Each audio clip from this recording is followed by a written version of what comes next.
Hello my viewers, welcome back to the channel. By the video title, you know what this video is about. What went right in the Steelers win versus the Patriots? Last week was what went wrong because we lost, of course, in that game against the Seahawks, but this is a what went right game. And we beat the Patriots. We're 2-0 in the AFC, and we're 2-1 now overall.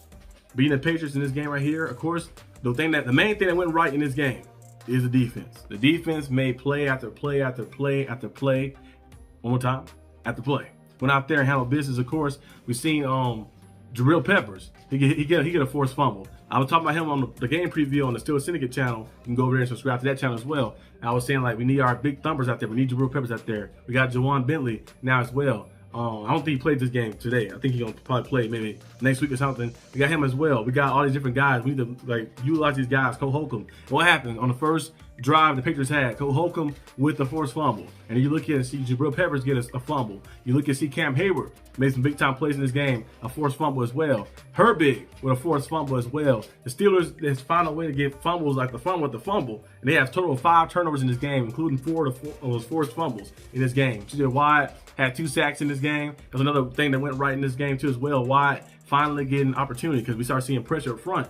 Thanks to Derek Harmon and Cam Hayward putting up pressure up front. And then you got Herbig on the outside doing his thing. And you start seeing TJ Watt get single coverage. And they're moving them to different spots a little bit. Not a lot, but they moved them a little bit around and let him go out there and tee off and make things. He was able to go out there and get 2 sacks and a fumble recovery in this game and play some big time football. And you look at Herbig, where he got that strip sack. That was a big time play. The Steelers needed that. The Patriots are driving down the field, had the momentum after getting the touchdown, of course, from Hunter Henry and getting the stop and getting the ball back. And what happened? Herbig, like a cannon, shot like a cannon, got off the edge, swat the ball down. TJ Watt recovered, and the Steelers got the ball, went down the field, and got a touchdown. Now the offense, they had some things that went right in the game. Now a lot of things that went wrong, of course, too. But today is a positive video, so we'll talk about the what went right stuff. But the offense went out there and made some plays when necessary. They started the game off 14-0, and then Patriots scored 14 unanswered points. And then the offense needed when it needed the most, needed to drive the most, and went out there and executed a nice drive. It was 3rd and 6 at one point on that drive at the end of the game. I mean, end of their drive when the Steelers need to score to take the lead with a field goal or touchdown. And what happened? You see Aaron Rodgers finding Calvin Austin one-on-one coverage, touchdown. One thing the Steelers offense was doing in this game, they kept trying to do too much. Like all 3 drives they got, they did simple stuff. They did simple. They found their guys in space, dump offs. They found Jalen Warren, get a dump off. They ran a ball to the outside on the right side, which we had a lot of success, more success than running to the left side or doing the shotgun run. They had more success doing that. They found their guys, of course, in space. To get McCass, you look at Jonnu Smith, all throughout those drives, they scored touchdowns, all 3 of those drives.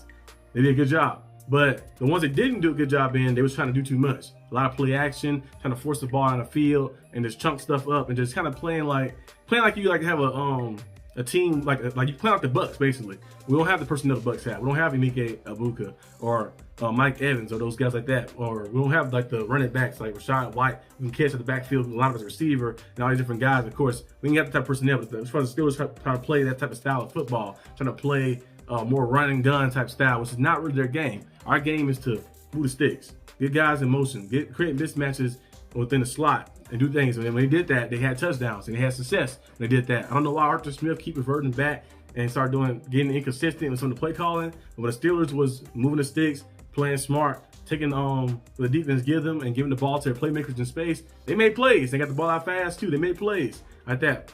When you held the ball, bad things happen. Rodgers threw an interception. Rodgers got crowded and got jacked up a few times. He got hit a few times on some plays. There was one where he got hit a little low. He kind of fell over like he doing a tabletop bump and wrestling or something. So there's a lot of different things, of course, that was happening. But he was able to make enough plays, of course, and get the job done. Right now we're sitting 2nd in the AFC North, but the Ravens haven't played yet. They play the Lions, so I think even if they do win, we'll still be 2nd because they'd be 2-1 with us. Bengals lost, of course. They lost to the Vikings. Yeah, the Vikings put up 48-10. Blew the Bengals out. Had pick 6 in that game. You see 2 touchdowns by Mason, 2 touchdown passes by Carson Wentz. They went out there and handled business. They had 2 interceptions as well in that game too. So yeah, they handled business. We got to play the Vikings next week. We'll see how things go with that. I would have a before game day coming this week for the Viking game too. So be on the lookout for that.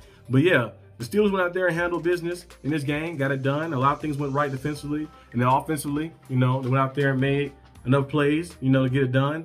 And I know, yes, of course, the Patriots had over 100 rushing yards and they had 360 total yards, but you can have all those yards. But if you don't get any points, I don't care. I mean, people don't say, well, the Steelers allowed 100 rushing yards again. They allowed this again. They can get all those yards, but they only have 14 points. Steelers held them to 14 points. The first game, Steelers allowed 32 points. Second game, Steelers allowed 31 points. They was allowing almost like 31 points and 31.5 points a game, basically, first 2 weeks. Today, 14 points are allowed. Went out there, and Patriots, of course, they was driving down the field a few times, but the defense made plays. Bend but don't break. You can do everything you need, but my defense didn't make a play. It made a play. 5 turnovers in this game, 5 sacks in the game. Went out there and handled business in this game, and that's how you win football games, of course. So we still have a lot of things to clean up offensively, still have things to clean up defensively as well. You know, you'll reach your full potential until probably by week 9 or 10, when you kind of see exactly what team you have. Of course, when you kind of have 10 games under your belt, and you're like, okay, this team is built to make a run. Okay, this team is not built to make a run. But we still have a lot of things to kind of keep going and kind of build upon. So we'll see what happens. But that's all I have for this video. Hope you guys enjoyed this video. If you did, like and subscribe for more content. And I'll see you guys next time on the channel. Peace out.